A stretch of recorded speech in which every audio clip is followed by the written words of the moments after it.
지금 이제 하나하나 좀 살펴보도록 하겠습니다. 지금 보여드린 게 여론조사 꽃의 여론 그 결과인데 민주당이 43.2 정당 지지율입니다. 국민의힘이 38.1 그리고 이제 나머지 저렇게 위치해 있는데 요거 정치 성향 분포를 조금 보면은 보수가 여기서는 290명, 중도가 488명, 진보가 229명. 여기서도 보수가 좀 더 많이 나왔어요. 그리고 그 다음 한번 보겠습니다. 리얼미터. 리얼미터에서는 국민의힘이 앞질렀어요. 46.5 정당 지지율. 민주당이 39. 근데 이것도 사례수를 좀 보겠습니다. 보면은 보수가 과표집이 됩니다. 실제로. 보수가 371, 중도 350, 진보 226이에요. 그리고 그 다음 표가 좀 충격이었는데 요 동그라미. 예. 차기 대선의 집권 세력 선호도. 집권 여당 국힘의 정권 연장이 48.6이 나와요. 평론가님 네. 어떻게 갖고 48.6이 나와요? 여론조사일 뿐이에요. 아 그래요? 근데 제가 잘하는 말 중에 일렉션하고 리서치는 구별할 줄 알아야 된다. 이야기를 쓰는데요. 여론조사라고 하는 것은 여론에 가지고 응답한다는 하나의 액션이 포함되어 있는 거고 네. 투표하는 행위하고는 다른 거예요. 투표하는 행위랑 다르다. 그러면 쭉 보고 이것도 의원님이랑 이야기 쫙 나누겠습니다. 근데 이것도 집권 세력 선호도도 봤더니 제가 좀 이해가 안 되더라고. 요 보시면은 광주 전라를 한번 봐주시겠습니까, 여러분? 광주 전라에서 집권 여당의 정권 연장에 투표한 사람이 34.9가 나와요. 35%네. 35가 나와요. 네. 저 광주 사람이잖아요. 저게 맞나라는 생각이 좀 듭니다. 아니 제가 전화 받았어요. 어디 사세요? 전화 받으셨어요? 광주 사는데요. 경상도 사투리로 그렇게 이야기하는 거야. 몇 살이에요? 그러면은 20살인데요. 이렇게도 받아도 되는 거예요. 그러니까 아니 어떻게 광주 전라가 35가 나옵니까? 국힘이 정권 연장 하라는 게 이게 저는 광주 사람으로서 사실 이해가 잘 되진 않고요. 뭐 정확히 아직까지 모릅니다만. 그리고 그 다음이 갤럽 여론조사입니다. 갤럽도 국힘이 39, 민주당이 36이 나왔고, 요것도 사례를 쫙 보면은 보수가 더 많죠. 보수가 338, 중도가 278, 진보가 262 이렇게 나옵니다. 요 정도 보고 많은 분들이 봐봐요. 말도 안 돼. 광주에서 말이 되냐? 야 이거 어떻게 된 거냐 채팅으로 굉장히 요런 마음이에요. 요걸 우리 의원님이 딱 설명을 해주시죠 이제. 네네. 사실 불안해하실 많은 분들이 최근에 여론조사 결과 보고 걱정들 많이 하시는 거 알고 있는데 여론조사는 그 어떤 정치적인 이벤트가 있을 때 튀게 마련이에요. 예를 들면 12.3 내란의 그 밤 그때 이후에 그 응답률을 보면 평상시 한 2~3% 하던 게 6%까지 뜁니다. 확 뛰는 거죠. 이제 그쪽에서는 그 이벤트 당시에는 진보에서 응답률이 굉장히 높았기 때문에 응답이 굉장히 빨리 이루어져요.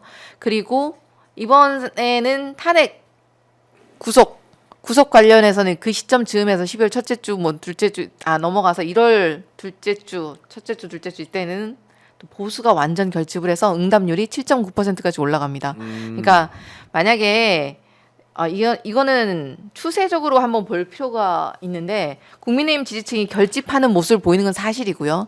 이게 보수 결집을 넘어서 극우 보수 과표집이라고 얘기들 많이 하는데 더 들여다보면 사실상 극우 과표집이라고 보실 수 있어요. 극우 과표집. 네, 극우 과표집이 되는 것이 아니냐라는 의구심이 드는데 여론조사에서 보면 보수 쪽의 응답률이 진보 쪽의 응답률보다 20%포인트 이상보다 더 높을 때가 많아요. 그러니까 예를 들면 어제 발표된 리얼미터 거는 16, 17일 날 조사한 거거든요. 네. 그러니까 서부지법의 폭동은 포함되지 않은 거예요. 그 전에 진보 응답률이 22%, 보수 응답률 38%. 그러니까 보수 쪽에서 응답률이 16%포인트보다 훨씬 더 높게 나왔다는 얘기예요. 심지어 여론조사 꽃의 아까 응답률 보신 거에도 보수가 6%포인트 더 높아요. 맞아요. 이게 무슨 사건이냐. 아니 이것도 재밌는 건 뭐냐면 김문수 장관이 보수 여권의 대선 주자 1위로 나오고 있다는 거죠. 네. 그리고 아까 제가 다른 방송에서 최경영 기자님이랑 네. 방송했는데 최경영 기자 얘기하시는 거는 내일 미리 예고하시더라고요. 뭐 알고 계시는 것 같은데 내일 김문수가 이재명 대표보다 더 높게 나오는 여론조사가 하나 있을 거다. 그 그러니까. 얘기를 하시더라고. 김문수라면 진짜로 정말로 장관 활동 외에는 다른 정치적인 거 아무것도 안 하고 있고 사실 말도 안 되는 인사인데 네. 이게 대선 후보로까지 올랐다는 것은 얼마나 극우의 노이즈가 많이 끼어있나를 반증하는 거거든요. 그럼 쉬워요. 그렇게 여론조사 만드는 거. 예를 들자면 이렇게 첫 질문을 이렇게 하면 됩니다. 윤석열의 계엄은 불법 계엄이 아니라고 생각하십니까? 이렇게 첫 질문 던지는 거야. 그러면은 민주당 지지층들 바로 끊어버리는 거예요. 아, 그렇죠. 그죠? 그러면은 말씀하신 보수 맞아요. 과포집 되는 거예요. 네네. 설문지 설계를 그런 식으로 이제 장난을 치면은 김문수 1등 나오게 할 수 있어요. 그렇죠, 그렇죠. 데이터에 응답하는 율이 만약에 이제 우리가 14만 정도 ARS를 랜덤하게 돌린다라고 했었는데 빨리 응답을 하면 빨리 끊어지는 건데 지금 현재 어떤 상황이냐면 보수 쪽은 전화를 끝까지 받는 거예요. 이미 화가 나 있거든요. 그러니까 윤석열의 지금 구속 시점으로 해가지고 완전히 결집되어 있어서 끈기 있게 끝까지 전화를 받아서 응답률이 높아요. 그런데 진보 쪽은 지금 일단 윤석열의 구속, 체포 그 시점으로 인해서 약간 이완되고 있는 게 사실이에요. 그래서 전화를 아까 받으시면 박진영 평론가처럼 전화를 받으면 끝까지 받을 인내심이 별로 없고 중간에 끊는 끊고 분들이 많고. 진보 솔직히 그렇잖아요. ALS 전화를 끝까지 인내심을 갖고 응답을 해주시는 분들이 별로 없거든요. 그러다 보니 보수 쪽에서 응답률이 높은 상태로 모든 샘플링이 다 마무리되고 빨리 응답이 돼버리는 거예요. 그러니까 응답률도 높아지고 표본만 보수 쪽의 차면 표본도 되니까. 훨씬 더 많아지고 아. 그런 상태에서 지금 여론조사 결과가 나오고 있기 때문에 보수 쪽으로 완전히 편향된 결과가 나오기가 굉장히 쉬운 결과. 저는 그럼 궁금한 근데 이게 게 문제는 경향으로 굳어지면 안 돼요. 네네. 경향으로 굳어지면 저는 저기 이제 꽃의 여론조사를 특히 이제 심각하게 보고 있는데요. 꽃에서 보수가 290개 응답했고 중대가 480개, 진보가 220개 응답을 했어요. 네. 자, 근데도 민주당이 지지율이 더 많이 나왔어요. 네. 조국 혁신당하고 합치면은 50% 가까이 돼요. 자, 왜 이렇게 나왔느냐? 민주당 지지자들이 진보라고 응답을 안 한 거예요. 그럼 뭐라고 응답을 했느냐? 나 중도야. 이렇게 이야기하면서 민주당을 지지한 거예요. 왜 그런지 아세요? 왜요? 지금의 민주당이 하는 모습이 완벽하게 마음에 들지 않는 거야. 아, 답답한 측면이 네, 있는 그런 거야? 부분이 있으니까 난 진보는 아니야. 난 중도야. 나 조금 빠져나가고 싶은 거야. 이런 상황인데 그래도 미워도 민주당, 그래도 대안은 민주당밖에 없지 않느냐. 이렇게 해서 정당 지도 찍을 때는 민주당 찍어주고 조국 찍어준 거예요. 조국 혁신당 찍은 거예요. 예, 그런 부분들이 있기 때문에 이 추세라는 것을 아주 좀 눈여겨서 봐야 되는 측면들이 있다. 예, 측면들이 있습니다. 네네네. 근데 아까 평론가님 얘기하신 것처럼 예를 들어 의원님 여론조사 전화가 왔어요. 네. 근데 제가 납득하기 힘든 아까 광주 전라처럼 제가 광주 전라 있지도 않는데 지역이 어디십니까? 광주 전라라고 응답을 해요. 그러면 그대로 그냥 반영이 되는 겁니까? 그것도 굉장히 큰 문제예요. 그러니까 ARS 100% 전화 응답을 하게 되는 게 굉장히 속이기가 쉬운 거예요. 그러니까 누구랑 대화를 하는 것도 아니고 그냥 꾹꾹꾹 눌러서 자기가 답을 하는 거잖아요. 그러니까 뭐 영남에 있는 70대인데도 불구하고 광주에 있는 20대를 눌러서 자기가 대답을 했다라고 속이기가 너무 쉬운 거죠. 이건 이게 오염될 수가 너무 큰 가능성이 있어서 그리고 아까 말씀하셨던 것처럼 민주주의 성진 광주에서 정권 이거는 연장이 35%가 나왔다는 거는 이거 심각한 노이즈가 꼈다고밖에 볼 수 저도 없습니다. 조금 납득하기는 쉽진 네, 않네요. 이게 그리고 ARS 답변 아까 말씀드렸던 것처럼 응답하는 거가 속이기가 너무 쉽다. 근데 그게 문제 삼기는 조금 문제 어려운 삼기는 거죠. 어려우나 보수 쪽에서는 이렇게 조직적으로 아마도 답을 끝까지 해라라는 조직적인 움직임이 있었으면 틀림없는데 이걸 우리가 또 문제 삼기는 그렇죠. 지적하기가 어렵다. 우리 쪽은 또 우리 진보 세력을 또 결집시켜서 다 답을 해주세요 이렇게 해봤자 그렇게 하시겠냐고요.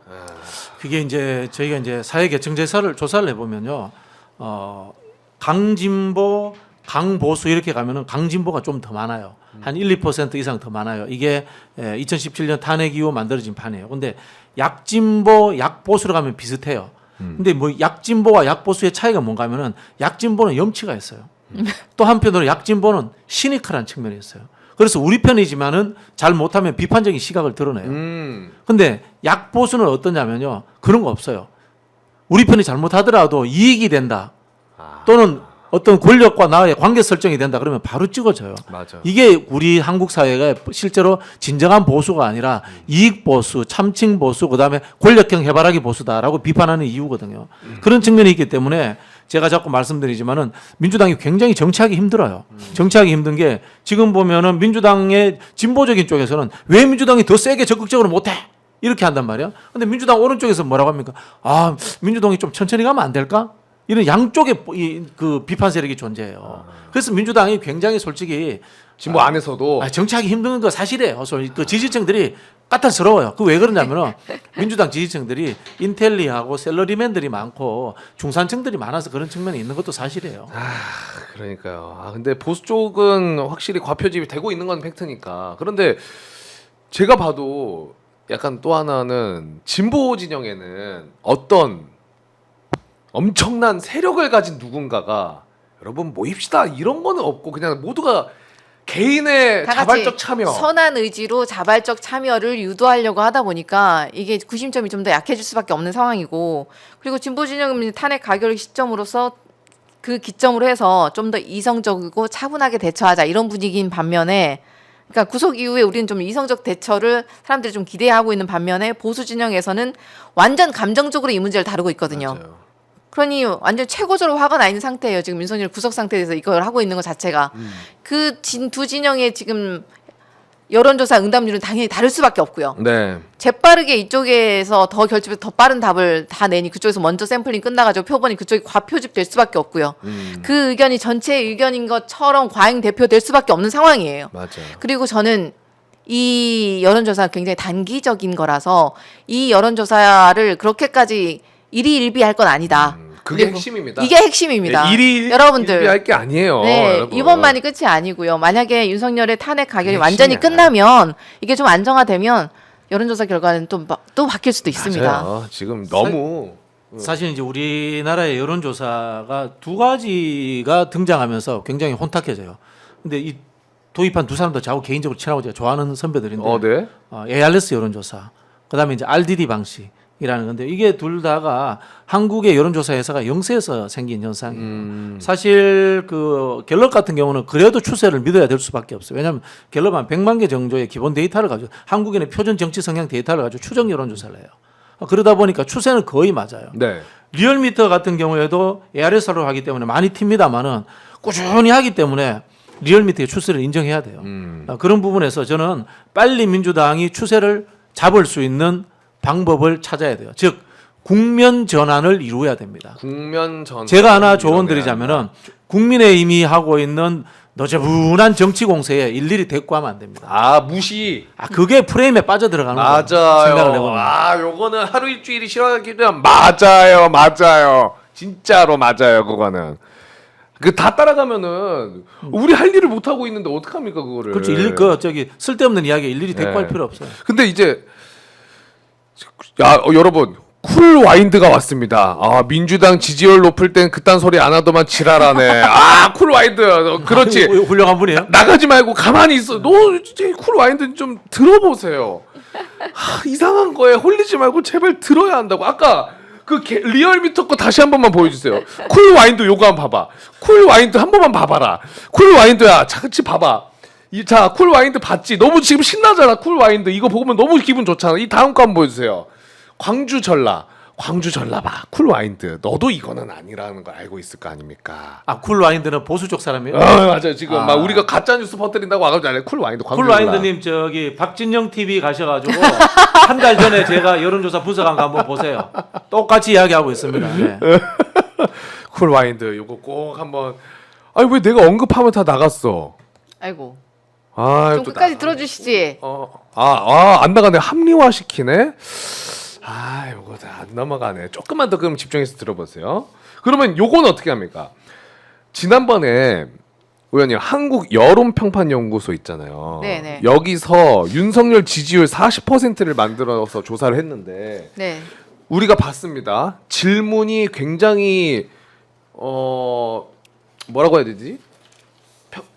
되게 편파적이었죠, 사실. 맞습니다. 제가 느끼기엔 저 솔직하게 말하면 편파적이었다고 봅니다. 그리고 요것도 마찬가지로 이거 뭐였지 이게? 공정 뭐요? 질문을 보죠. 그렇죠. 네. 이 질문이 굉장히 편파적이었어. 아니 저 첫 질문 자체는 제가 봤을 때 열심히 해서 바로 걸려야 되는 거예요. 윤석열 대통령을 얼마나 지지했습니까? 그러면은 지지 안 하는 사람은 질문에 응하지 말란 소리잖아요. 네. 네, 저런 거는 애초에 여론조사 설계를- 심의위원회에서 설계부터 문제 걸어야 되는 네, 거예요. 문제의 문항 설계부터 시작해서 굉장히 편향적이죠. 그래서 여론조사 공정이랑 한길 리서치, 뭐 한국 여론평판연구소 이런 부분에서는 사실 문항 설계부터 해서 굉장히 편향성인 걸 드러나고 있고 이거에 이미 보도가 되고 있어요. 문제가 좀 있다는 게. 근데 이게 선관위에서 문제 없다라고 지금 판단을 했다 그러는데 이게 어떻게 문제가 없다는 결과가 나올 수가 있는지가 저는 조금 이해가 안 되더라고.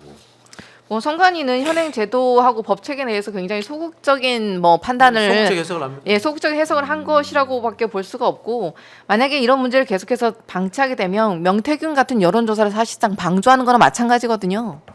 그래서 앞으로도 명태균 게이트 같은 게 계속 열릴 가능성이 있기 때문에 현 제도상의 문제가 있으면 개선해 나가는 게 맞다고 생각합니다. 그러면은 어떤 여론조사 업체가 그냥 편향적으로 질문 짜가지고 여론조사 해도 문제가 안 된다는 거잖아요. 그게 사실. 문제니까 저희가 지금 여론조사 특위를 열었는데 일단 이 회사들의 자격도 조금 의구심이 가는 게 만약에 여론조사 수행하는 기관이 그 수행을 하려면 분석할 수 있는 전문 인력 3명을 포함한 상근 인력 5명이 있는 회사여야만 해요. 근데 이 회사들이 그런 자격 요건을 갖추고 있느냐? 아닐 거거든요. 이거는 찾아봐야 되지만 이런 것들부터 시작해서 엄격하게 자격 제한과 그리고 문항 설계 이런 것들을 분석해가지고 저희들이 공론장을 정말 여론조사가 얼마나 여론을 호도할 수 있는데 잘못된 여론조사 결과는 여론이 또 다른 여론을 만들어내고 있거든요. 계속해서 그렇게 되지 않도록 제대로 좀 저희가 건전하고 민주적인 공론의 장을 만들려고 여론조사 특위도 만들었고 토론회도 만들고 저희는 나름대로 차분하게 대응하려고 지금 노력하고 있어요. 말씀하신 박진영 평론가님 얘기하신 것처럼 저쪽이 만든 프레임에 끌려 들어가지 않으려고 우리는 차분하고 이성적으로 냉정하게 대응하려고 지금 노력하고 있습니다. 그 일환으로 그러면은 원래 그 여론평판연구소 방문 조사한다고 하셨다가 취소했잖아요. 네, 맞습니다. 그 일환입니까, 약간? 사실 여조특위가 그러니까 방문을 처음에는 할까라는 의견이 나온 것도 사실이었는데 선관위가 이미 지난달에 했더라고요. 아, 이미 조사를. 네, 선관위가 확인해야 할 부분들을 확인하고 넘어갔기 때문에 그걸 또 저희가 또 뭐 고발 등 후속 조치는 그쪽에서 있을 예정이라 우리가 또 할 필요는 없을 것 같고요. 그리고 우리 여조특위의 쟁점 사항은 그것이 아니고 우리의 여조특위의 목적은 제도 개선이거든요. 이런 일이 계속 반복되지 않게 해야겠다. 여론조사를 사람들이 신뢰할 수 있게 만들어야겠다라는 제도 개선에 초점을 맞추고 있기 때문에 굳이 현장을 방문하면서까지 뭐 그 후속 조치까지는 안 하려고 생각하고 있습니다. 아마 여론조사의 문제점들은 국민들이 다 느끼고 있을 겁니다. 피로감도 네. 있고요. 한 3가지 정도를 이제 한국 여론조사의 문제점으로 짚는데요. 첫 번째는 한국의 개인정보 이용의 한계가 굉장히 많습니다. 미국과 비교하면 그런 부분이 있고요. 두 번째는 영세합니다, 회사들이. 그리고 세 번째는 한국인 특유의 정치적 허위의식이 존재합니다. 예를 들자면은 우리 국회의원 뽑을 때 뭘 보고 뽑습니까? 정책, 정당, 지역, 연고 이런 거잖아요. 네. 사실 연고하고 지역 보고 뽑잖아요. 근데 답할 때는 뭐라고 합니까? 정책 이렇게 답하거든요. 이게 정치적 허위의식이라고 하는데 네. 이런 부분들이 있는데요. 일단은 제가 봤을 때 접근이 이렇게 될 것 같아요.